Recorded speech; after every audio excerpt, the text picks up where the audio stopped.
அனைவருக்கும் வணக்கம். நம்ம லாஸ்ட் சாப்டரில் பார்த்திங்க அப்படின்னா இயல் 1ல் நம்ம தமிழை பற்றின சிறப்புகள், பெருமைகள் இதெல்லாம் வந்துட்டு பார்த்தோம். அதை பற்றின கவிதைகள், அதை ஒட்டி வந்துட்டு லெசன்ஸ் இதெல்லாம் வந்துட்டு பார்த்துருந்தோம்.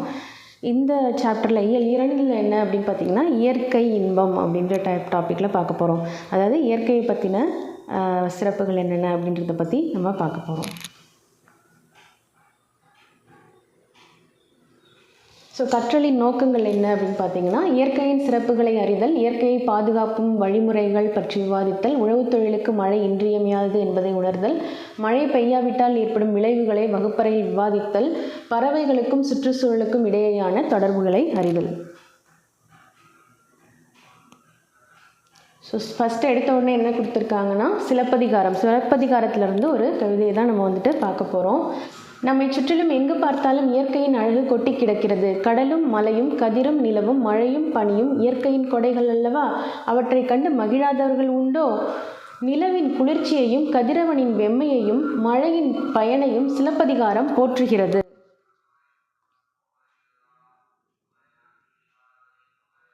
ஸோ அந்த கவிதை என்னன்னு பார்த்தீங்கன்னா, திங்களை போற்றுதும் கொங்கு அலர்தார் சென்னி வெண்குடை போன்று இவ்வங்கன் உலகு அளித்தலான், ஞாயிறு போற்றுதும் காவிரி நாடன் திகிரி போல் பொற்கோட்டு மேருவலம் திரிதலான், மாமழை போற்றுதும் நாம நீர் வேலி உலகிற்கு அவன் அழிபோல் மேல் நின்று தான் சுரத்தலான். இளங்கோவடிகள் அவர் எழுதின பாடல். சிலப்பதிகாரம் வந்துட்டு இளங்கோவடிகள் எழுதினது தான். ஸோ அதுலேருந்து ஒரு கவிதையை தான் வந்துட்டு இதில் கொடுத்துருக்காங்க. ஸோ அது கீழே பார்த்தீங்க அப்படின்னா அது மீனிங்ஃபுல்லாக வந்துட்டு ஒரு கவிதை கொடுத்துருக்காங்க. வான்நிலா போற்றுவோம் மாலை அணிந்த சோழனின் குளிர்ந்த வெண்குடை போல அருளை வழங்கும் வான்நிலா போற்றுவோம் கதிரவன் போற்றுவோம் காவிரி நாடன் சோழனின் ஆணை சக்கரம் போலவே இமயத்தை வலம் வரும் கதிரவன் போற்றுவோம் வான்மழை போற்றுவோம் கடல் சூழ் உலகுக்கு அருளை பொழியும் மன்னனைப் போல முகில்வழி சுரக்கும் வான்மழை போற்றுவோம். சொல்லும் பொருளும். இப்போ திங்கள் அப்படின்னா என்னென்னா நிலவு அப்படின்னு சொல்லியிருக்காங்க. ஃபஸ்ட்டு நம்ம முதல் ஸ்டான்ஸில் பார்த்தீங்க அப்படின்னா திங்களை போற்றுதும் சொல்லியிருக்காங்க இல்லையா? ஸோ அவங்க வந்துட்டு என்னென்னா நிலவை வந்து போற்றி பாடியிருக்கிறாங்க. செகண்ட் இதில் வந்து பார்த்திங்கன்னா ஞாயிறு அப்படின்னா என்னன்னு தெரியும் உங்களுக்கு? சூரியன் கதிரவன். ஸோ அதை வந்துட்டு ஞாயிறை வந்து போற்றி பாடியிருக்காங்க. அடுத்ததாக மாமழை போற்றுதும். ஸோ மாமழைனா மழையை வந்துட்டு புகழ்ந்து பாடியிருக்கிறாங்க. ஸோ அதோடைய மீனிங் என்னன்றது பார்க்கலாம். ஸோ திங்கள் அப்படின்னா நிலவு, கொங்கு அப்படின்னா மகரந்தம், கொங்கலர் அப்படின்னு சொல்லியிருக்காங்க இல்லையா? அது வந்து மகரந்தம். அலர் அப்படின்னா மலர்தல், திகிரி ஆணை சக்கரம், பொற்கோட்டு பொன்மயமான சிகரத்தில், மேரு இமயமலை, மேரு அப்படின்னா இமயமலை, நாம நீர் அச்சம் தரும் கடல். இதெல்லாம் முக்கியமானது. ஓகே, அந்த மீனிங் கொடுத்துருக்காங்க இல்லையா? ஸோ இது ஃபஸ்ட்டு இதை கொடுத்து அதோடைய மீனிங் என்னன்றது ஆப்ஷன்ஸில் கொடுத்து அதுக்குடைய பொருள் என்ன அப்படின்னு சொல்லிட்டு கேட்பாங்க. ஸோ அதெல்லாம் வந்துட்டு ஞாபகம் வச்சுக்கோங்க. அலி அப்படின்னா கருணை. பாடலின் பொருள்: தேன் நிறைந்த ஆத்தி மலர் மாலையை அணிந்தவன் சோழ மன்னன். அவனுடைய வெண்கொற்ற குடை குளிர்ச்சி பொருந்தியது. அதை போலவே வெண்ணிலவும் தன் ஒளியால் உலகுக்கு இன்பம் அளிக்கிறது. அதனால் வெண்ணிலவை போற்றுவோம். தேன் நிறைந்த ஆத்தி மலர் மாலையை வந்து சோழமன் அணிந்தவர் தான் வந்துட்டு சோழ மன்னன். அவனுடைய வெண்கொற்ற குடை வந்து குளிர்ச்சி பொருந்தியதாம். ஓகேயா? ஸோ அதை போலவே வெண்ணிலவும் வந்துட்டு தன் ஒளியால் வந்து உலகுக்கு இன்பம் அளிக்கிறது. ஸோ சூரியன் போய் வெண்ணிலவு வந்தால் தான் வந்துட்டு நமக்கு குளிர்ச்சி வந்துட்டு நம்ம உலகத்துக்கு வந்து குளிர்ச்சி கிடைக்கும் இல்லையா? ஸோ அந்த மாதிரி அது வந்து உலகுக்கு இன்பம் அளிக்கிறது, குளிர்ச்சியை கொடுக்கிறது. அதனால் வெண்ணிலவை போற்றுவோம் அப்படின்னு சொல்கிறாங்க. நெக்ஸ்ட்டு, காவிரி ஆறு பாய்ந்து வளம் செய்யும் நாட்டை ஆட்சி செய்பவன் சோழ மன்னன். அவனது ஆணை சக்கரம் போல கதிரவனும் பொன் போன்ற சிகரங்களையுடைய இமயமலையை வலப்புறமாக சுற்றி வருகிறது. அதனால் கதிரவனை போற்றுவோம். ஸோ காவிரி ஆறு சோழ நாட்டில் வந்து காவிரி ஆறு தான் பாயுது, அது உங்களுக்கு எல்லாருக்குமே தெரியும். ஸோ அந்த நாட்டை ஆட்சி செய்பவன் வந்து சோழ மன்னன்.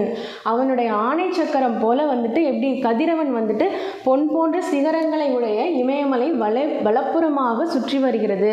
ஸோ அந்த ஆணை சக்கரம் வந்துட்டு கதிரவன் மாதிரி சுற்றி வருது இல்லையா. ஸோ கதிரவன் அந்த ஆணை சக்கரம் சுழலும் இல்லையா. ஸோ தேர் போகுது அப்படின்னா ஆணை சக்கரம் சுழன்று போகும்ல. ஸோ அது வந்துட்டு எப்படி இருக்குது அப்படின்னா அந்த கதிரவன் பொன் போன்ற சிகரங்களுடைய இமயமலையை வலப்புறமாக சுற்றி வருது இல்லையா. ஸோ இதுக்கும் வந்துட்டு கனெக்ஷன் கொடுக்குறாங்க. ஸோ ரெண்டையும் வந்துட்டு கம்பேர் பண்ணி அதனால் வந்து கதிரவனை போற்றுவோம் அப்படின்னு சொல்கிறாங்க. அச்சம் தரும் கடலை எல்லையாக கொண்ட உலகிற்கு மன்னன் அருள் செய்கிறான், அதுபோல மழை வானிலிருந்து பொழிந்து மக்களை காக்கிறது, அதனால் மழையை போற்றுவோம். ஸோ அச்சம் தரும் கடலை எல்லையாக கொண்ட உலகிற்கு மன்னன் அருள் செய்கிறான் அப்படின்னா இப்போது கடல் பக்கத்தில் இருக்கிற மக்களுக்கு வந்து ஏதோ ஒரு ஆபத்து, கடல் சீற்றத்தினால ஏதாவது ஒரு ஆபத்து அப்படின்னா அப்போ வந்துட்டு யார் காப்பாற்றுவாங்க அப்படின்னு பார்த்தீங்கன்னா மன்னர் தான் வந்துட்டு காப்பாற்றுவாங்க. ஸோ அவங்களுக்கு வந்து அடைக்கலம் கொடுத்து அவங்களுக்கு தேவையான உதவிகளை செய்வார் இல்லையா. ஸோ அந்த டைமில் மன்னன் வந்து மக்களை காப்பாற்றுறது போல் மழை வந்து வானிலிருந்து பொழிகிறதுனால தான் பொழிந்து மக்களை காக்குது அப்படின்னு சொல்கிறாங்க. ஸோ மழை பெய்யலை அப்படின்னா நமக்கு வந்துட்டு எந்த ஒரு வளமுமே இருக்காது இல்லையா. ஸோ நம்ம வந்துட்டு உணவு கிடைக்காது. ஸோ நம்மளால் வளமாக ஒரு குளிர்ச்சியாக இருக்க முடியாது. ஸோ அதனால் மக்களை வந்துட்டு மழை காக்கிறது அப்படின்னு சொல்கிறாங்க. அதனால் மழையை போற்றுவோம் அப்படின்னு சொல்கிறாங்க. நூல்வெளி. சிலப்பதிகாரம் என்னும் காப்பியத்தை இயற்றியவர் இளங்கோவடிகள். இவர் சேர மன்னர் மரபை சார்ந்தவர் என்று சிலப்பதிகார பதிகம் கூறுகிறது. இவர் காலம் கிபி 2ஆம் நூற்றாண்டு என்பர். ஐம்பெருங்காப்பியங்களில் ஒன்று சிலப்பதிகாரம். இதுவே தமிழின் முதல் காப்பியம். இது முத்தமிழ் காப்பியம், குடிமக்கள் காப்பியம் என்றெல்லாம் போற்றப்படுகிறது. சிலப்பதிகாரமும் மணிமேகலையும் இரட்டை காப்பியங்கள் என்று அழைக்கப்படுகின்றன. திங்கள், ஞாயிறு, மழை என இயற்கையை வாழ்த்துவதாக இந்நூல் தொடங்குகிறது.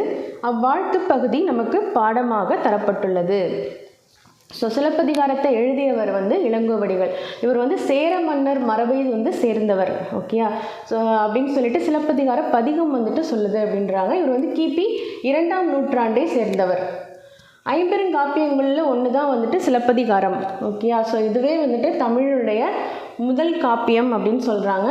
முத்தமிழ் காப்பியம், குடிமக்கள் காப்பியம் இதெல்லாம் வந்துட்டு இப்படிலாம் சொல்லி நம்ம சிலப்பதிகாரத்தை இதுக்கு வந்துட்டு இதை வந்து போட்டுறோம் அப்படின்னு சொல்கிறாங்க. ஸோ இதை கூட முத்தமிழ் காப்பியம் என்பது எது அப்படின்னு சொல்லிட்டு உங்களுக்கு கேட்கலாம். குடிமக்கள் காப்பியம்னா என்ன அப்படின்னு சொல்லிட்டு கூட கேட்கலாம். ஸோ சிலப்பதிகாரம், மணிமேகலையும் இரட்டை காப்பியங்கள். நம்ம லாஸ்ட்டு இயல் 1லேயே வந்துட்டு இது ஒரு லைன் பார்த்தோம். அடுத்தது திங்கள், ஞாயிறு, மழை இப்படின்னு சொல்லிட்டு இயற்கையை வாழ்த்துவதாக இந்நூல் தொடங்குகிறது. ஓகே. ஸோ இந்த வாழ்த்து பகுதி தான் வந்துட்டு நமக்கு பாடமாக இங்கே கொடுத்துருக்காங்க.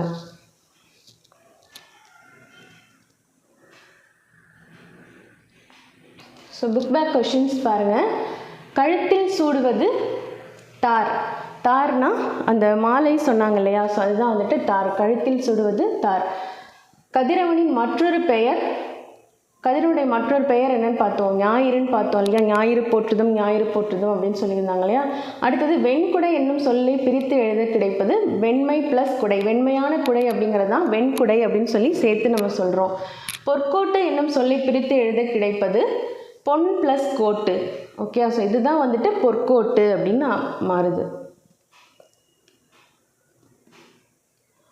அடுத்ததாக கொங்கு ப்ளஸ் அலர் என்பதனை சேர்த்து எழுத கிடைக்கும் சொல் கொங்கலர்.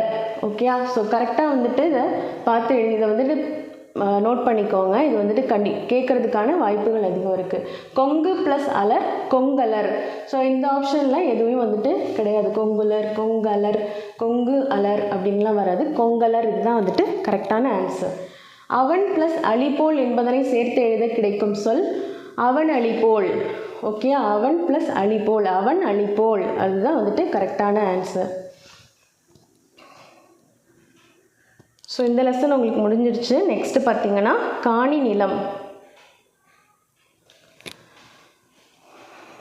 ஓகே. காணி நிலம் அப்படின்றது என்ன அப்படின்னு பார்த்தீங்கன்னா ஒரு பாரதியாருடைய கவிதை. ஸோ இப்போது ஸ்டார்டிங் என்ன சொல்லியிருக்காங்க அப்படின்னா அடுக்ககங்களில் வாழும் பலர் இயற்கை தரும் இன்பத்தை எண்ணி ஏங்குகிறார்கள். வீடு என்பது எப்படி இருக்க வேண்டும் என்று பாரதியார் கற்பனை செய்கிறார்.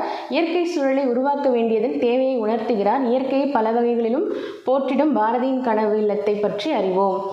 எல்லாருக்குமே வந்துட்டு ஒரு ஆசை இருக்கும் இல்லையா, கனவு இல்லம் அப்படின்னு ஒரு கற்பனை பண்ணி வச்சுருப்போம். ஓகே, ஸோ இந்த மாதிரி நம்ம ஒரு வீட்டில் இருக்கணும், இப்படிலாம் வந்து சுற்றுச்சூழல் இருக்கணும் அப்படின்லாம் நமக்கு ஒரு கனவு இருக்கும்ல. ஸோ அதே மாதிரி பாரதியாரும் ஒரு கனவு இல்லம் வந்துட்டு நினச்சி அதை பற்றி கவிதை எழுதியிருக்காரு. ஸோ அந்த கவிதையை தான் இப்போ லெசனாக அவங்களுக்கு கொடுத்துருக்காங்க.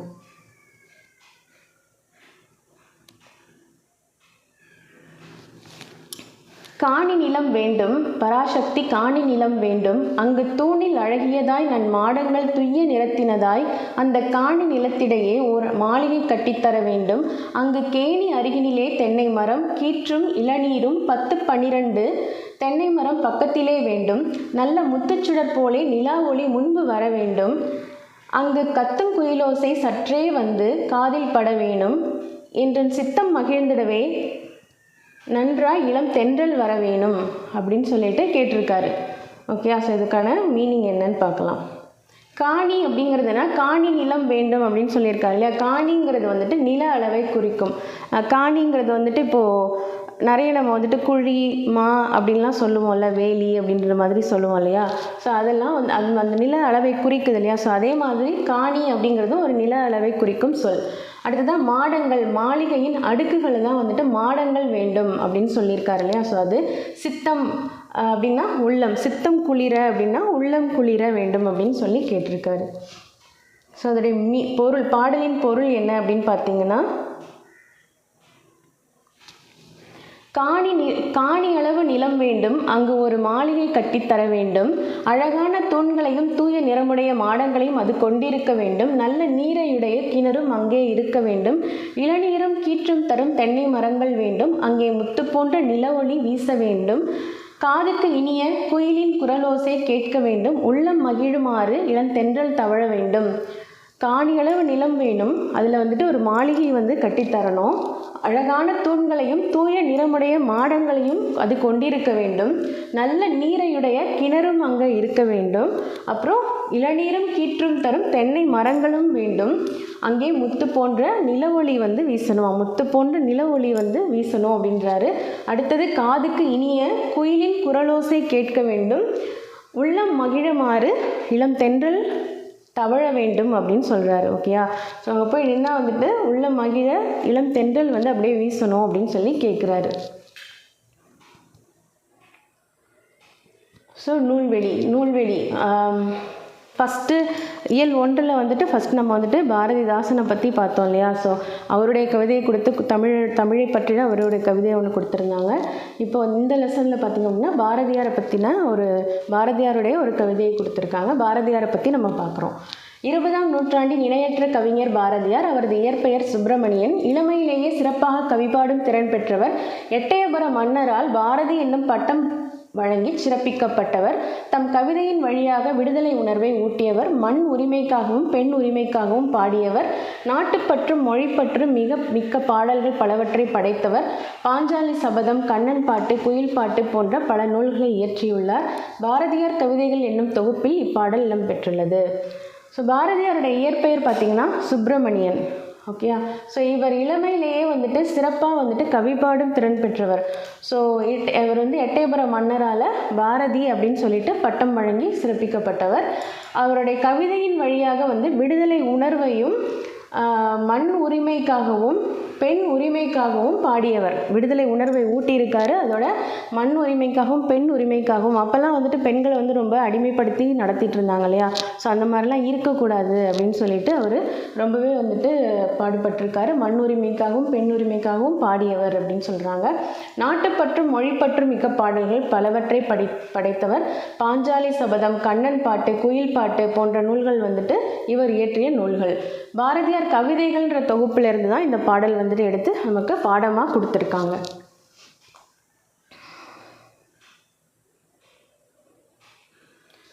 ஸோ அடுத்தது பார்த்தீங்கன்னா புக் பேக்கில் கிணறு என்பதை குறிக்கும் சொல் கேணி.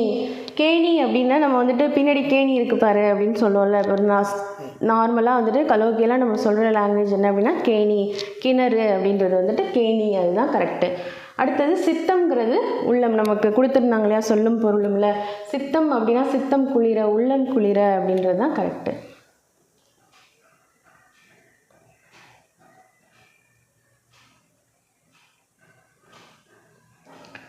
மாடங்கள் என்பதன் பொருள் மாளிகையின் அடுக்குகள், மாளிகையோட அடுக்குகள் தான் வந்துட்டு மாடங்கள் அப்படின்னு சொல்கிறாங்க. அடுத்ததான் நன்மாடங்கள் என்னும் சொல்லை பிரித்து எழுத கிடைப்பது நன்மை ப்ளஸ் மாடங்கள். நன்மை ப்ளஸ் மாடங்கள் அப்படிங்கிறது தான் கரெக்டான ஆன்சர். இப்போ வெண்மை ப்ளஸ் குடை அப்படின்றது வெண்குடை அப்படின்னு சொல்லி படித்தோம் இல்லையா. ஸோ அதே மாதிரி நன்மை ப்ளஸ் மாடங்கள் தான் வந்துட்டு நன்மாடங்கள். நிலத்தினிடையே என்னும் சொல்லை பிரித்து எழுத கிடைப்பது நிலத்தின் ப்ளஸ் இடையே, இதுதான் கரெக்டான ஆன்சர். நெக்ஸ்ட்டு முத்து ப்ளஸ் சுடர் என்பதனை சேர்த்து எழுத கிடைக்கும் சொல் முத்துச்சுடர். நிலா ஒளி, நிலா ப்ளஸ் ஒளி என்பதனை சேர்த்து எழுத கிடைக்கும் சொல் நிலா ஒளி. ஓகே, ஸோ இதுதான் வந்து கரெக்டான ஆன்சர். நிலா ப்ளஸ் ஒளி, நிலா ஒளி. ஸோ இந்த பிரித்து எழுதுக சேர்த்து எழுதுக நான் லாஸ்ட் கிளாஸில் சொல்லியிருந்த மாதிரியே ரொம்ப இம்பார்ட்டன்ட். ஸோ எப்படி எந்த வேர்ட்ஸை சேர்த்து எழுதுனா என்ன வேர்டு வரும் அப்படிங்கிறத கண்டிப்பாக தெரிஞ்சுக்கோங்க. அதே மாதிரி ஒரு வார்த்தையை பிரித்து எழுதும்போது அது எப்படி பிரித்து எழுதுறது அப்படிங்கிறதையும் கற்றுக்கோங்க.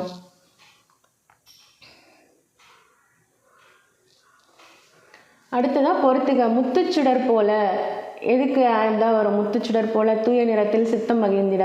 முத்துச்சுடர் போல அப்படின்னு பாரதி எதை குறிப்பிட்டிருக்காரு? நில ஒளி வந்துட்டு முத்துச்சுடர் போல வீசணும் அப்படின்னு தானே கேட்டிருந்தாரு. ஸோ அது வந்துட்டு நில ஒளி, நிலா ஒளி தான் வந்துட்டு முத்துச்சுடர் போல. தூய நிறத்தில் வந்துட்டு மாடங்கள் வேணும் அப்படின்னு சொல்லியிருந்தாரு. ஸோ மாடங்கள். சித்தம் மகிழ்ந்திட, உள்ளம் மகிழ்ந்திட என்ன வேணும்னு சொன்னார்? தென்றல் வந்துட்டு வீசணும் அப்படின்னு சொல்லியிருந்தார். ஸோ சித்தம் மகிழ்ந்திட தென்றல்.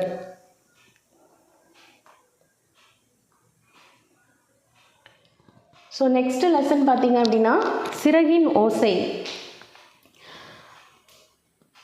மனிதர்கள் பொருள் தேடுவதற்காக வேறு ஊர்களுக்கு செல்கிறார்கள். சிலர் திரும்புகிறார்கள், சிலர் அங்கேயே தங்குகிறார்கள். மனிதர்களைப் போலவே பறவைகளும் வேறு இடங்களுக்கும் நாடுகளுக்கும் செல்கின்றன. பறவைகள் போகாத நாடுகள் இல்லை, மலைகள் இல்லை, நீர்நிலைகள் இல்லை. பறவைகளோடு கொஞ்சம் பறந்து போகலாமா? இப்போ கண்டம் விட்டு கண்டம், ஊர் விட்டு ஊர் வந்து மக்கள் வந்துட்டு இடம்பெயர்ந்து செல்கிறாங்க. நமக்கு வந்துட்டு இங்கே தேவையான வசதிகள் இல்லை, வருமானம் இல்லை அப்படிங்கிறதுக்காக வேற ஒரு ஊருக்கு வேலையை தேடியோ இல்லை வந்துட்டு அங்கே போய் ஒரு வாழ்வாதாரத்தை தேடியோ வந்துட்டு போகிறாங்க இல்லையா. ஸோ அதே மாதிரி பறவைகளும் வந்துட்டு இடம் விட்டு இடம் வந்துட்டு பறந்து இடம் விட்டு வேறு நாடுகளுக்கு ஊர்களுக்கு செல்லுது அப்படின்னு சொல்கிறாங்க. ஸோ அது எப்படி போகுது அப்படின்னு சொல்லிட்டு பார்க்கலாம்.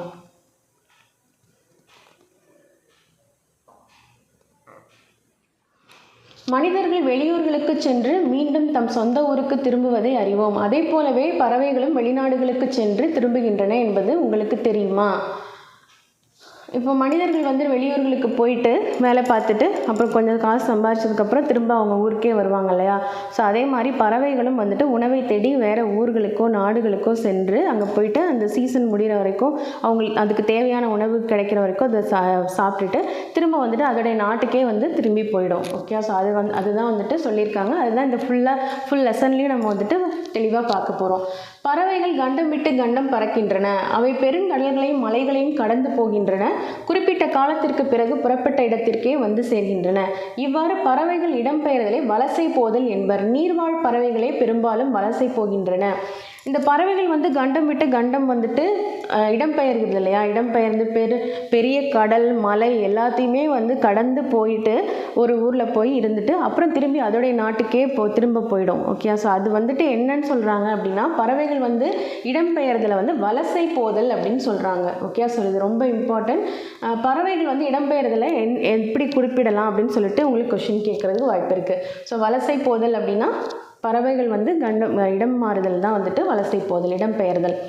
ஸோ நீர்வாழ் பறவைகளே வந்துட்டு மோஸ்ட்லி வந்துட்டு வலசை போகின்றன அப்படின்னு சொல்கிறாங்க. உணவு, இருப்பிடம், தட்பவெப்பநிலை மாற்றம், இனப்பெருக்கம் இவற்றிற்காக பறவைகள் இடம்பெயர்கின்றன.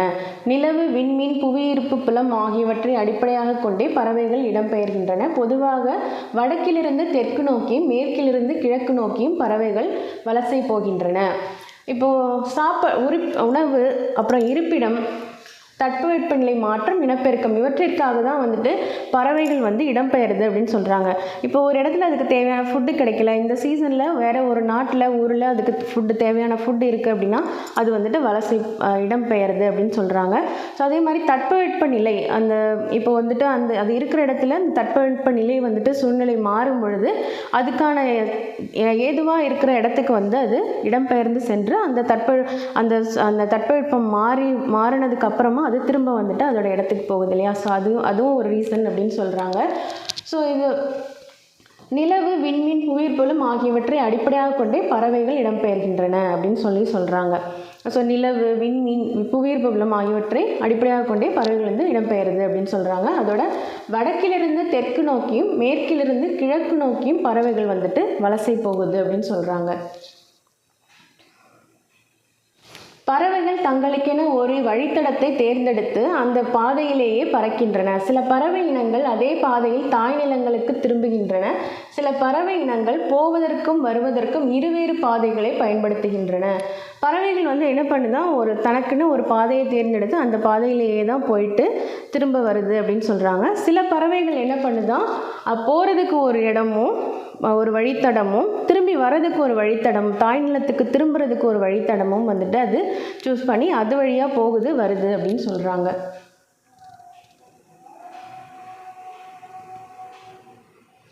பயணம் செய்யும் பொழுது சில வகை பறவைகள் இறை, ஓய்வு போன்ற தேவைகளுக்காக தரை இறங்கும். இடையில் எங்கும் நிற்காமல் பறந்து வாழிடம் சேரும் பறவைகளும் உண்டு. ஸோ அது பறந்துகிட்டே இருக்கும்போது ரொம்ப ஒரு கண்டம் விட்டு கண்டம் போகுது அப்படின்னா ரொம்ப நேரம் ஆகும் இல்லையா. ரொம்ப நேரம் பறந்துகிட்டே இருக்கும்பொழுது அதுக்கு டயர்டாகும், ஃபுட்டு தேவைப்படும். ஸோ அந்த டைமில் அது தரையிறங்கி தன்னுடைய ஃபுட்டை எடுத்துக்கிட்டு அதுக்கு கொஞ்சம் எனர்ஜி இது பண்ணிவிட்டு அதுக்கப்புறமா திரும்ப பறக்க ஆரம்பிக்குது அப்படின்னு சொல்கிறாங்க. ஆனால் சில பறவைகள் என்ன பண்ணுதான், எவ்வளோ நேரம் ஆனாலும் எவ்வளோ தூரம்னாலும் அது கண்டம் விட்டு கண்டம் அது போகிற இடம் வரைக்கும் போயிட்டு அதுக்கப்புறமா தான் அதோடைய ஃபுட்டை வந்து எடுத்துக்குது அப்படின்னு சொல்கிறாங்க. அடுத்ததாக வலசையின் போது பறவையின் உடலில் ஏற்படும் மாற்றங்கள். தலையில் சிறகு வளர்தல், இறகுகளின் நிறம் மாறுதல், உடலில் கற்றையாக முடி வளர்தல். இப்போ வலசை போகும்பொழுது அதோடைய உடலில் வந்து சில மாற்றங்கள் ஏற்படுது அப்படின்னு சொல்கிறாங்க. இப்போ வந்து தலையில் வந்து சிறகு வளர்றது, அப்புறம் இறகுகளுடைய நிறம் மாறுது. ஏன்னா ரொம்ப நேரம் பறந்துகிட்டே இருக்கு இல்லையா. ஸோ அதனால் இறகுகளோட நிறம் மாறுறதுக்கான வாய்ப்பு இருக்குது. ஸோ அதே மாதிரி உடலில் கற்றையாக முடி வளர்தல், கற்றையாக வந்துட்டு முடி வளர்ந்த சீதோஷ்ண நிலைக்கு ஏற்ற மாதிரி அதோடைய உடலில் வந்து சில மாற்றங்கள் ஏற்படுது அப்படின்னு சொல்கிறாங்க. ஒரு வகை பறவை வேறு வகை பறவையாக உருமாறி தோன்றும் அளவிற்கு கூட சில நேரங்களில் மாற்றங்கள் ஏற்படும் அப்படின்னு சொல்லியிருக்காங்க. இப்போது ஒரு வகை பறவை வந்து ஒரு கண்டத்திலேருந்து வருது அப்படின்னா வேறு கண்டம் போயிட்டு திரும்பி வரும்போது அதோடைய உருவமைப்பே மாறிடுது அப்படின்ற மாதிரி சொல்கிறாங்க. இப்போ இதில் ஒரு தெரிந்து தெளிவும் ஒன்று கொடுத்துருக்காங்க பாருங்கள். கப்பல் பறவை, இதோடைய பெயர் வந்து கப்பல் பறவை. சிறகடிக்காமல் கடலையும் தாண்டி பறக்கும் பறவை கப்பல் பறவை. இது தரையிறங்காமல் 400 கிலோமீட்டர் வரை பறக்கும். இது கப்பல் கூழைக்கடா, கடற்கொள்ளை பறவை என்றும் அழைக்கப்படுகிறது. ஃப்ரைகேட் பேர்டு, இதோட பேர் வந்துட்டு ஃப்ரைகேட் பேர்டு, அதாவது கப்பல் கூழைக்கடா, கடற்கொள்ளை பறவை.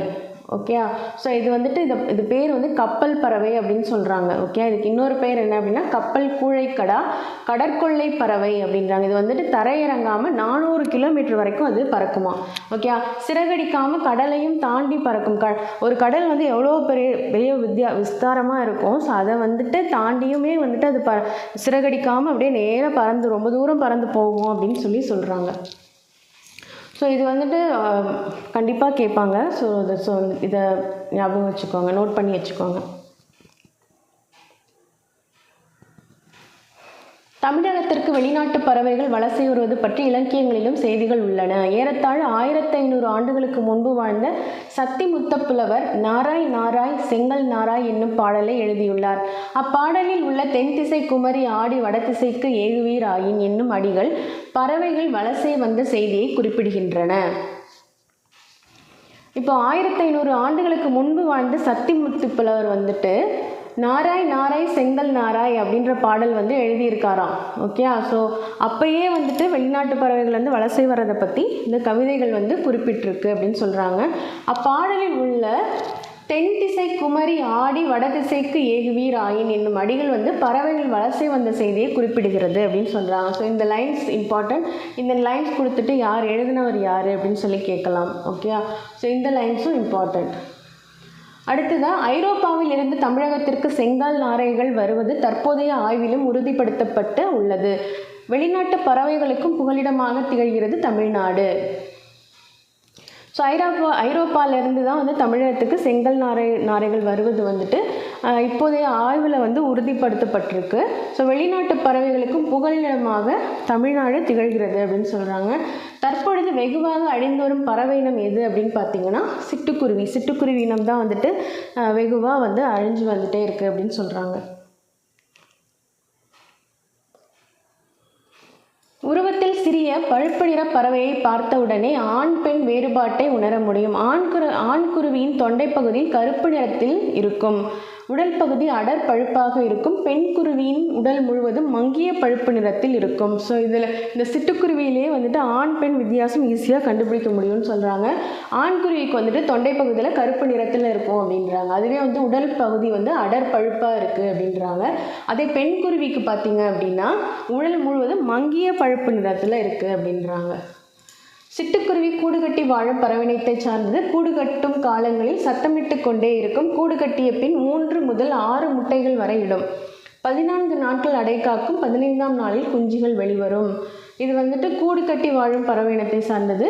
கூடு கட்டும் காலங்களில் சத்தம் கும்பிட்டுக்கிட்டே இருக்குமா அது. ஸோ கூடு கட்டிய பின் வந்துட்டு 3 முதல் 6 முட்டைகள் வரைக்கும் அது இடும் அப்படின்னு சொல்கிறாங்க. 14 நாட்கள் வந்து அடைக்காத்து 15ஆவது நாளில் குஞ்சு பொரிக்கும் அப்படின்றாங்க. துருவ பகுதிகள் தவிர மனிதன் வாழும் இடங்களில் எல்லாம் சிட்டுக்குருவிகளும் வாழ்கின்றன. இந்தியா முழுவதும் சிட்டுக்குருவிகளை காணலாம். இமயமலை தொடரில் 4000 மீட்டர் உயரத்தில் கூட இவை வாழ்கின்றன. துருவ பகுதிகள் தவிர மனிதன் வாழும் அனைத்து இடங்கள்லையும் வந்து சிட்டுக்குருவிகளும் வாழ்கின்றன அப்படின்றாங்க. இந்தியா முழுவதும் சிட்டுக்குருவிகள் வந்துட்டு இருக்குது அப்படிங்கிறாங்க. இமயமலை தொடரில் 4000 மீட்டர் உயரத்தில் கூட இவை வந்துட்டு வாழுது அப்படின்றாங்க. இந்த லைன்லாம் வந்து இம்பார்ட்டன்ட். ஸோ எந்த பகுதிகள் தவிர சிட்டுக்குருவிகள் இருக்குது அப்படின்னு சொல்லி கேட்கலாம். துருவ பகுதிகள் தவிர மனிதன் வாழும் அனைத்து இடங்களிலும் சிட்டுக்குருவிகள் இருக்குது. இது 4000 மீட்டர் உயரத்தில், இமயமலை தொடரில் 4000 மீட்டர் உயரத்தில் கூட இவை வந்து வாழ்கின்றன அப்படிங்கிறது முக்கியம். தானியங்கள், புழுப்பூச்சிகள், மலர் அரும்புகள், இளந்தளிர்கள், தேன் போன்றவை சிட்டுக்குருவிகளின் உணவாகும். சிட்டுக்குருவியின் குஞ்சுகள் பெரும்பாலும் புழுப்பூச்சிகளிடையே உட்கொள்ளும். இதனால் தாய்க்குருவி புழுப்பூச்சியை பிடித்து தம் குஞ்சுகளுக்கு ஊட்டிவிடும். சிட்டுக்குருவியின் வாழ்நாள் 10 முதல் 13 ஆண்டுகள் ஆகும். சிட்டுக்குருவி உருவத்தில் சிறியது, ஆனாலும் வேகமாக பறக்கும். அதனால் தான் விரைவாக செல்பவனை சிட்டாய் பறந்து விட்டான் என்று கூறுகிறோம். ஸோ அது வந்துட்டு புழுப்பூச்சியை தான் வந்துட்டு அது ஃபுட்டாக எடுத்துக்குது அப்படின்றாங்க. ஸோ தானியங்கள், புழுப்பூச்சிகள், மலர் அரும்புகள், இளந்தளிர்கள், தேன் இது போன்ற உணவு தான் வந்துட்டு அதுக்கு உணவாக எடுத்துக்குது அப்படின்றாங்க.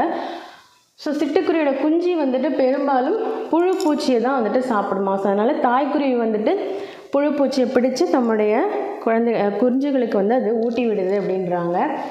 அடுத்தது அதோடைய வாழ்நாள் பார்த்திங்க அப்படின்னா 10 முதல் 13 ஆண்டுகள் வரைக்கும் அது வாழ்நாள் வந்துட்டு சொல்கிறாங்க.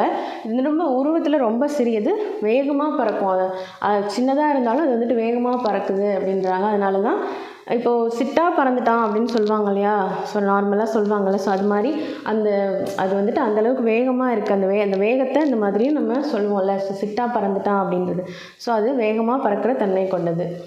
சிட்டுக்குருவிகளின் அழிவுக்கு காரணங்கள். ஸோ சிட்டுக்குருவியோட அழிவுகள் காரணம் என்ன அப்படின்னு பார்த்தீங்கன்னா, மனிதர்கள் விவசாயத்திற்கு பூச்சிக்கொல்லிகளை பயன்படுத்துவதால் குருவி குஞ்சுகளுக்கு உணவான புழுப்பூச்சிகள் கிடைப்பதில்லை. நவீன கட்டடங்கள் குருவி கூடு கட்ட ஏற்றவையாக இல்லை.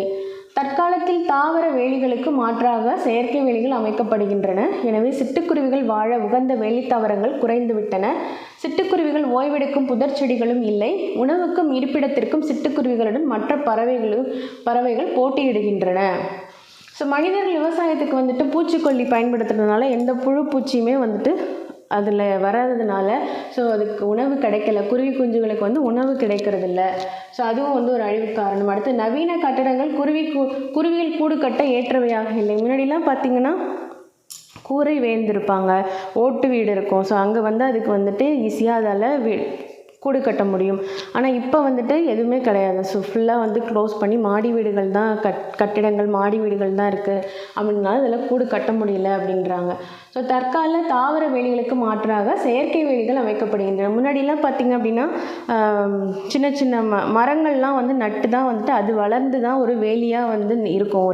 ஒரு இடத்துக்கு பாதுகாப்பாக ஒரு வேலி வந்து அமைப்பாங்க. ஆனால் இப்போ எப்படி இருக்குது அப்படின்னு பார்த்திங்கன்னா ஃபுல்லாக வந்துட்டு கம்பி வேலி இல்லை கான்க்ரீட் வேலி அந்த மாதிரி தான் வந்துட்டு போடுறாங்க இல்லையா. ஸோ அதனாலேயுமே வந்துட்டு ஸோ அதுக்கு வந்துட்டு தேவையான வாழ உகந்த வேலி தாவரங்களும் வந்துட்டு குறைஞ்சிருச்சு அப்படிங்கிறாங்க. சிட்டுக்குருவிகள் ஓய்வெடுக்கும் புதர் செடிகளும் இப்போ இல்லை அப்படிங்கிறாங்க. உணவுக்கும் இருப்பிடத்திற்கும் சிட்டுக்குருவியுடன் மற்ற பறவைகளும் போட்டியிடுகின்றன. ஸோ மற்ற பறவைகள் இருக்கே அதுவும் கூட இதோடைய உணவுக்கும் இருப்பிடத்திற்கும் வந்து போட்டி போடுறதுனால அதுக்கு சரியான உணவு கிடைக்கிறதில்ல. ஸோ இதெல்லாம் தான் வந்து சிட்டுக்குருவிகளுடைய அழிவிற்கு காரணம் அப்படின்னு சொல்கிறாங்க. ஸோ பறவையினங்களை காப்பாற்ற நாம் செய்ய வேண்டியவை, நம்ம என்னெல்லாம் செஞ்சால் வந்து பறவை இனத்தை காப்பாற்ற முடியும் அப்படின்னு பார்த்தீங்கன்னா ஆல் அரசு போன்ற மரங்களையும் அவரை புடலை போன்ற கொடிகளையும் வளர்க்க வேண்டும். நமது மண்ணுக்கு ஏற்ற பிற வகை உள்ளூர் தாவரங்களையும் வளர்க்க வேண்டும்.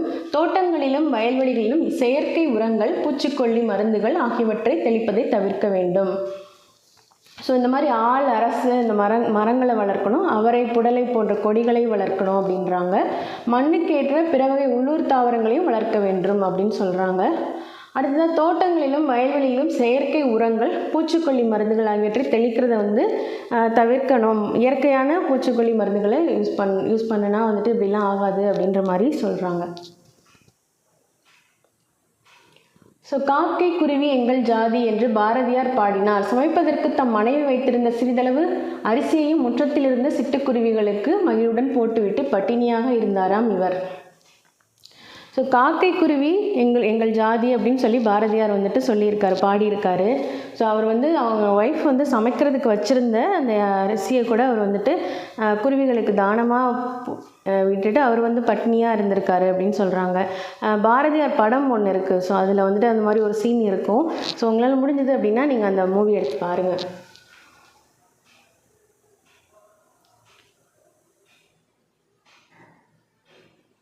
ஓகே, இவர் வந்துட்டு இந்தியாவின் பறவை மனிதர். இன்றைய பறவையியல் ஆய்வாளர்களுக்கு முன்னோடி டாக்டர் சலீம் அலி.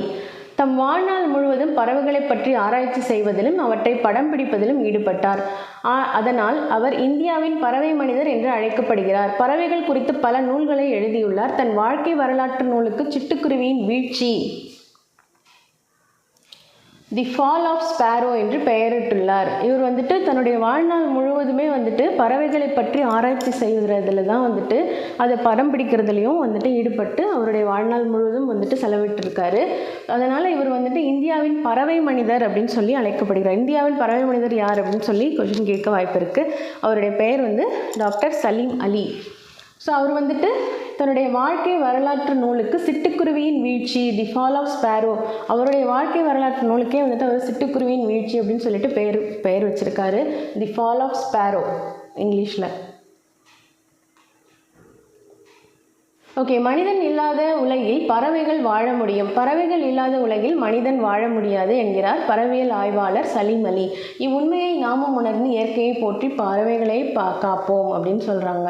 ஸோ பறவைகள் இல்லாத உலகில் வந்துட்டு மனிதனால் வாழவே முடியாதான். மனிதன் இல்லாத உலகத்தில் வேணால் பறவைகள் இருக்கலாம், ஆனால் வந்துட்டு பறவைகள் இல்லாத உலகத்தில் மனிதனால் வாழ முடியாது அப்படின்றாங்க. ஸோ அந்த உண்மையை உணர்ந்து நம்ம என்ன பண்ணணும், இயற்கையை வந்து போற்றி பாதுகாக்கணும் அப்படின்னு சொல்கிறாங்க. இயற்கையை அழிஞ்சிடாமல் பாதுகாக்கணும் அப்படின்னு சொல்கிறாங்க. ஸோ இது பார்த்திங்கன்னா ஆர்டிகாலா உலகிலேயே நெடுந்தொலைவு பயணம் செய்யுது அப்படின்னு பயணம் செய்கிற பறவை இனம் சொல்கிறாங்க. 22,000 கிலோமீட்டர் வந்து இது பயணம் செய்யுது அப்படின்றாங்க. இதோடைய பேர் வந்து ஆர்டிகாலா. முன்னாடி ஒன்று பார்த்தோம் இல்லையா, கப்பல் பறவை அப்படின்னு சொல்லிட்டு, அது வந்து 400 கிலோமீட்டர் வந்து பயணம் செய்யும். இது 22,000 கிலோமீட்டர் வரைக்கும் பயணம் செய்யுது அப்படின்றாங்க. பறவை பற்றிய படிப்பு வந்துட்டு ஆர்னித்தாலஜி எனப்படும். உலக சிட்டுக்குருவிகள் நாள் வந்து மார்ச் 20. ஸோ இதையும் நோட் பண்ணிக்கோங்க. பறவைகள் பற்றிய படிப்பு வந்துட்டு ஆர்னித்தாலஜி, உலக சிட்டுக்குருவிகள் நாள் வந்துட்டு மார்ச் 20 அன்னைக்கு தான் வந்துட்டு உலக சிட்டுக்குருவிகள் நாளாக வந்து நம்ம செலிப்ரேட் பண்ணுறோம். So book back questions. தட்பவெப்பம் என்னும் சொல்லை பிரித்து எழுத கிடைப்பது தட்பம் ப்ளஸ் வெப்பம். ஸோ இதுதான் வந்துட்டு ஆன்சர். தட்பம் ப்ளஸ் வெப்பம் அப்படிங்கிறது தான் வந்துட்டு ஆன்சர், தட்ப வெப்பம். வேதி உரங்கள் என்னும் சொல்லை பிரித்து எழுத கிடைப்பது வேதி ப்ளஸ் உரங்கள் தான் வந்துட்டு வேதி உரங்கள். தரை ப்ளஸ் இறங்கும் என்பதனை சேர்த்து எழுத கிடைக்கும் சொல் தரை இறங்கும். ஓகே, ஸோ இது வந்துட்டு ஆன்சர். வழி ப்ளஸ் தடம் என்பதனை சேர்த்து எழுத கிடைக்கும் சொல் வழித்தடம். ஓகே, ஸோ சிட்டுக்குருவி வாழ முடியாத பகுதி எது? துருவ பகுதி தான் வந்துட்டு வாழ முடியாத பகுதி, நம்ம பார்த்தோம் இல்லையா கிளாஸில். நெக்ஸ்ட்டு, மிக நீண்ட தொலைவு பறக்கும் பறவை ஆர்டிக் ஆலா. பறவைகள் வலசை போவதை பற்றி பாடிய தமிழ் புலவர். வலசை போகிறத பற்றி யார் பாடியிருப்பார்? நாராய் நாராய் செங்கல் நாராய் அப்படின்னு சொல்லிட்டு பார்த்தோம் இல்லையா, சத்திமுத்த புலவர். ஸோ அவர் தான் பாடியிருப்பார். பறவைகள் இடம்பெயர்வதற்கு வலசை போதல் என்று பெயர். அடுத்ததான், இந்தியாவின் பறவை மனிதர் யார்? டாக்டர் சலீம் அலி. பறவைகள் வலசை போக காரணங்களில் ஒன்று ஏதாவது ஒன்று கேட்டிருக்காங்க. நம்ம என்னென்ன பார்த்தோம்? உணவு, இருப்பிடம், தட்பவெப்பநிலை இதெல்லாம் பார்த்தோம் இல்லையா. ஸோ அதில் ஏதாவது ஒன்று தான் கேட்டிருக்காங்க. தட்பவெப்பநிலைன்னு கூட நீங்கள் சொல்லலாம், இல்லை இருப்பிடம், உணவு ஏதாவது ஒன்று நம்ம போட்டுக்கலாம்.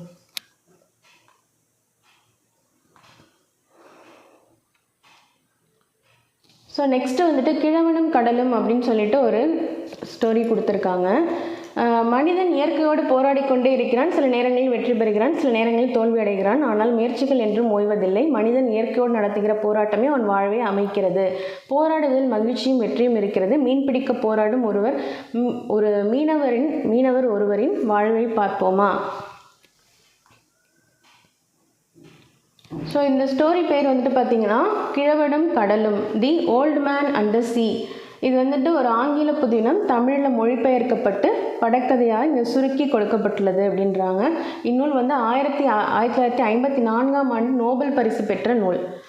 இந்நூலின் ஆசிரியர் எர்னஸ்ட் ஹெமிங்வே. இது வந்து இம்பார்ட்டன்ட் ரொம்ப. ஓகே, ஸோ இது பார்த்துக்கோங்க. கிழவனும் கடலும், தி ஓல்ட் மேன் அண்ட் த சீ. இது வந்துட்டு ஒரு ஆங்கில புதினம் தமிழில் மொழிபெயர்க்கப்பட்டு படக்கதையாக இங்கே சுருக்கி கொடுத்துருக்காங்க. ஸோ இது வந்துட்டு 1954 நோபல் பரிசு பெற்ற ஒரு கதை. இந்த நூலோட ஆசிரியர் வந்து எர்னஸ்ட் ஹெமிங்வே அப்படின்றது. ஸோ இது வந்துட்டு பார்த்திங்க அப்படின்னா ஒரு ஸ்டோரி.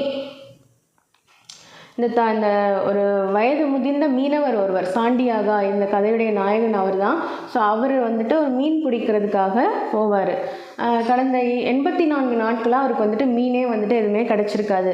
அவர் கூட வந்து வேலை கற்றுக்கிறதுக்காக மனோலின் அப்படின்ற ஒரு சிறுவன் வந்துட்டு போயிட்டுருப்பான். முதல் 40 நாட்கள் அவனோட கடலுக்கு வந்துட்டு போயிட்டுருப்பான். அவனுக்கு தேவையான உதவிகளை செஞ்சுட்டு பேச்சு துணையாக அவர் கூட போயிட்டு வந்துட்டுருக்கிறான். ஆனால் அவருக்கு வந்து எந்த மீனுமே கிடைக்கல அப்படின்னு சொல்லிட்டு அவனுடைய பெற்றோர் வந்துட்டு அவனை அனுப்பாமல் விட்டுட்டாங்க. ஓகே, ஸோ இப்போ அதெல்லாம் வந்துட்டு அவர் தனியாக தான் மீன் பிடிக்க செல்கிறாரு. ஸோ இந்த ஸ்டோரியை தான் வந்துட்டு ஜஸ்ட் அவர் வந்துட்டு நினச்சிக்கிற மாதிரி, பேசுகிற மாதிரி தனியாக போய் அவருடைய கப்பலில் வந்து அவருடைய என்னெல்லாம் வந்துட்டு அவருக்கு நடந்தது அப்படின்றது தான் வந்துட்டு கொடுத்துருப்பாங்க. ஸோ அவருக்கு வந்து மீனே கிடைக்காம இருந்திருக்கும். அதுக்கப்புறமா ஒரு நாள் ஃபுல்லாக ஸ்டே பண்ணி அடுத்த நாள் காலையில் அதை திரும்ப வந்துட்டு ஒரு தூண்டியில் வந்துட்டு ஏதோ ஒரு மீன் இழுக்கிற மாதிரி இருக்கும். கடைசியில் பார்த்தா அது சுறா மீன் வந்து மாட்டியிருக்கும். ஸோ அது வந்து அவரால் இழுக்கவே முடியாது. ரொம்ப கஷ்டப்பட்டு அதை வந்துட்டு இழுத்து அதை வந்து கப்பலோடு வச்சு கட்டி அவர் வந்து அதை கரைக்கு கொண்டு வருவார். ஸோ கரைக்கு கொண்டு வரும்பொழுது பார்த்திங்கன்னா சுறா மீன் எல்லாம் சாப்பிட்டது போக மிச்சம் வந்து அது முள்ளும் தலையும் மட்டும்தான் இருக்கும். ஸோ அந்த ஸ்டோரியை தான் வந்துட்டு இதில் கொடுத்துருப்பாங்க. ஸோ இது ஜஸ்ட்டு ஒரு ரீட் மட்டும் பண்ணிக்கோங்க. ஜஸ்ட் அந்த ஃபஸ்ட் பேஜில் இருக்கிற அது நான் இம்பார்ட்டண்ட்டாக சொன்னேன் இல்லையா, அந்த பாயிண்ட்ஸ்லாம் முக்கியம். ஸோ மற்றபடி இதெல்லாம் சும்மா ரீட் பண்ணிக்கோங்க. ஃபைனலாக அவர் வந்து இந்த போராட்டத்தில் வெற்றி பெற்று அவர் வந்து தரை இறங்கியிருப்பார், கரைக்கு போயிடுவார். ஸோ அப்போ வந்துட்டு அந்த பையன் வருவான், அவர் கூட வருவான் இல்லையா. ஸோ அந்த பையன் வந்துட்டு நீங்கள் வந்துட்டு உண்மையாலேயே ஒரு பெரிய வீரன் தான் அப்படின்னு சொல்லிட்டு அவரை வந்து பாராட்டி, நான் இனிமேல் உங்கள் கூடவே தான் வந்துட்டு நான் மீன் பிடிக்க வருவேன் அப்படின்னு சொல்லி அவன் சொல்லுவான். ஸோ அதோட ஸ்டோரி முடிஞ்சிடும். ஓகே, ஸோ இது ஒரு கிளான்ஸ் அப்படியே பார்த்துக்கோங்க.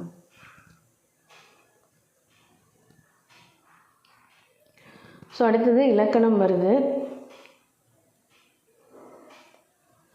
இலக்கணம் நான் சொன்ன மாதிரியே இன்னொரு செப்பரேட்டாக ஒரு கிளாஸில் வந்துட்டு நான் போடுறேன். ஸோ இது கலைச்சொல் அறிவோம் இருக்கு இல்லையா. ஸோ கண்டம் அப்படின்னா காண்டினென்ட், வலசை அப்படின்னா மைக்ரேஷன், தட்பவெப்பநிலை கிளைமேட், புகலிடம் சாங்சுவரி, வானிலை வெதர், புவியீர்ப்பு புலம் கிராவிடேஷனல் ஃபீல்டு. ஸோ இந்த வேர்ட்ஸ் எல்லாம் வந்துட்டு படிச்சுக்கோங்க, கண்டிப்பாக தனியாக எடுத்து நோட்ஸில் எழுதி வச்சுக்கோங்க.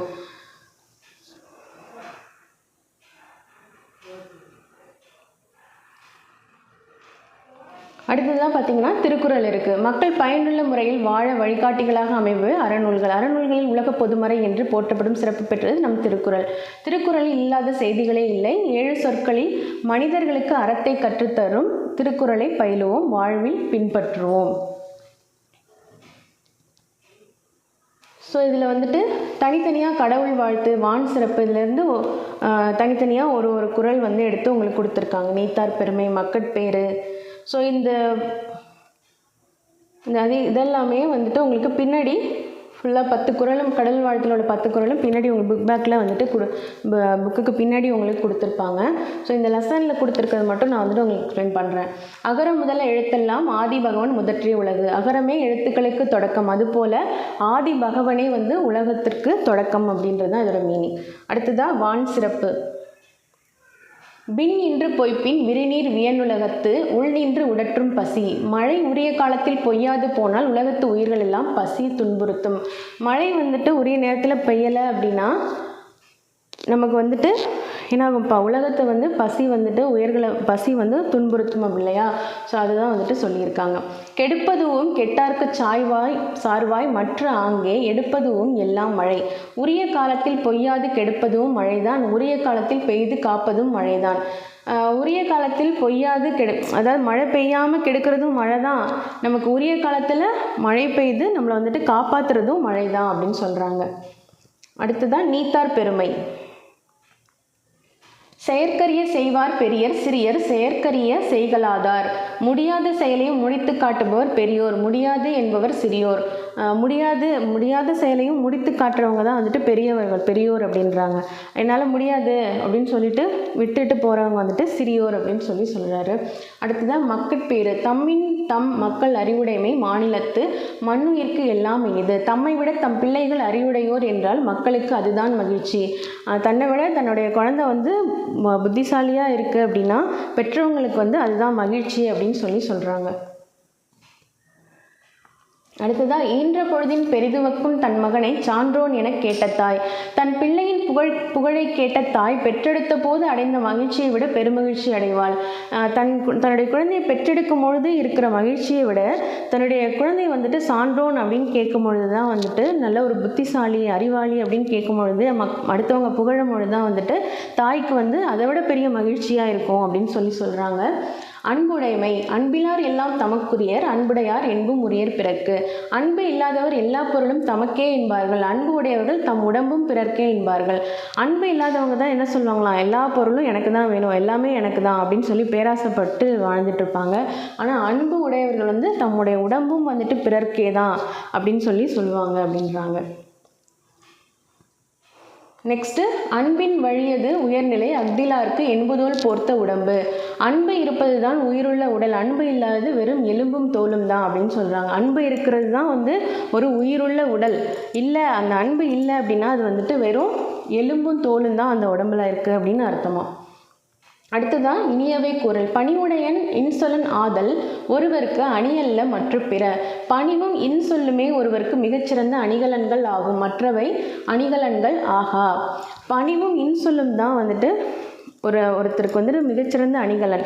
அது இல்லை, அந்த பணிவு இல்லை அப்படின்னா அது என்னதான் ஒரு அணிகலன்கள் போட்டிருந்தாலுமே அது அணிகலன்கள் கிடையாது அப்படின்னு சொல்கிறாரு. உண்மையான அணிகலன் வந்து எதுனா பணிவும் இன்சொல்லும். ஒருத்தர்கிட்ட பணிவாகவும் இன்சொல்லோட பேசுகிறோம் இல்லையா, ஸோ அதுதான் வந்துட்டு உண்மையான அணிகலன் அப்படின்னு சொல்கிறாங்க. இனிய உளவாக இன்னாத குரல் கனி இருப்ப காய் கவர்ந்தற்று. இனிய சொல் இருக்கும் பொழுது இன்னாச்சொல் பேசுவது கனி இருக்கும் பொழுது காயை உண்பதை போன்றது. இனிய சொல் இருக்கும் பொழுது அது இனிமையாக ஒரு விஷயத்தை வந்து நம்ம இனிமையாக சொல்கிறத இன்சொல் சொல்லாமல் அது வந்து ரொம்ப ரொம்ப கோவப்பட்டோ இல்லை வந்து ரொம்ப தகாத வார்த்தைகளை யூஸ் பண்ணியோ நம்ம பேசுகிறோம் அப்படின்னா அது வந்து கனி இருக்கும்போது நம்ம வாழைப்பழம் இருக்குது ஆனால் அந்த வாழைப்பழத்தை சாப்பிடாம வாழைக்காயை சாப்பிடுவாங்களா யாராவது, அந்த மாதிரி ஒரு மீனிங் அப்படின்னு சொல்கிறாங்க. நூல்வெளி. திருவள்ளுவர் 2000 ஆண்டுகளுக்கு முற்பட்டவர். எக்காலத்துக்கும் பொருந்தும் வாழ்க்கை நெறிகளை வகுத்து கூறியுள்ளார். வான்புகழ் வள்ளுவர், தெய்வப்புலவர், பொய்யில் புலவர் முதலிய சிறப்பு பெயர்கள் இவருக்கு உண்டு. திருக்குறள் அறத்துப்பால், பொருட்பால், இன்பத்துப்பால் என்னும் 3 பிரிவுகளை கொண்டது. 14 கீழ்கணக்கு நூல்களில் ஒன்று. திருக்குறள் 133 அதிகாரங்களில் 1330 குறட்பாக்களை கொண்டுள்ளது. திருக்குறளில் இல்லாததும் இல்லை, சொல்லாததும் இல்லை என்னும் வகையில் சிறந்து விளங்குகிறது. திருக்குறளுக்கு உலக பொதுமறை, வாயுரை வாழ்த்து முதலிய பல சிறப்பு பெயர்கள் வழங்குகின்றன. 100க்கும் மேற்பட்ட மொழிகளில் திருக்குறள் மொழிபெயர்க்கப்பட்டுள்ளது. இந்த திருக்குறள் வந்து எல்லா காலத்துக்குமே உகந்ததாக இருக்கும். அக்காலத்திலிருந்து இக்காலம் வரைக்கும் எல்லாருக்குமே உகந்ததாக இருக்கும். இன்னும் வருங்காலத்துக்கும் வந்து உகந்ததாக இருக்கும் அப்படின்னு சொல்கிறாங்க. ஸோ அந்தளவுக்கு வந்துட்டு திருவள்ளுவர் வந்து திருக்குறளை வந்து இயற்றியிருக்காரு. ஸோ இவர் வந்து 2000 ஆண்டுகளுக்கு முற்பட்டவர். எக்காலத்தும் பொருந்தும் வாழ்க்கையினர்களை வகுத்து கூறியிருக்காரு. வான்புகழ் வள்ளுவர், தெய்வப்புலவர், பொய்யில் புலவர் முதலிய பல சிறப்பு பெயர்கள் வந்து இவருக்கு இருக்குது. இதில் வந்துட்டு பார்த்திங்க திருக்குறளில் பார்த்திங்கன்னா அறத்துப்பால், பொருட்பால், இன்பத்துப்பால் அப்படின்னு சொல்லிட்டு 3 இருக்குது. ஸோ இந்த 3 பிரிவுகளில் பார்த்திங்க அப்படின்னா 133 அதிகாரங்களில் 1330 குறட்பாக்களை இது கொண்டிருக்கு அப்படின்னு சொல்கிறாங்க. இது 14 கீழ்கணக்கு நூல்களில் ஒன்று. ஸோ இது வந்துட்டு திருக்குறளுக்கு என்னெல்லாம் சிறப்பு பெயர்கள் இருக்குது அப்படின்னு பார்த்தீங்கன்னா உலக பொதுமறை, வாயுரை வாழ்த்து அப்படின்ற சிறப்பு பெயர்கள்லாம் இருக்குது.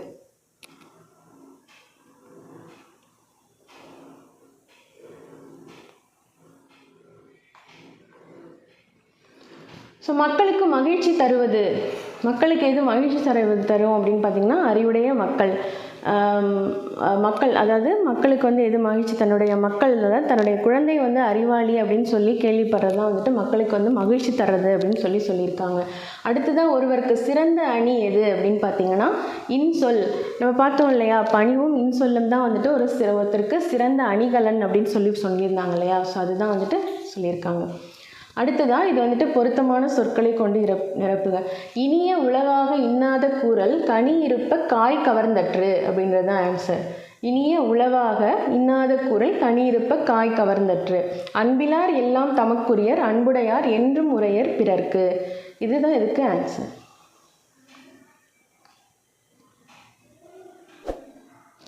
ஓகே, இதோட நமக்கு இயல் 2 வந்து முடிஞ்சிருச்சு.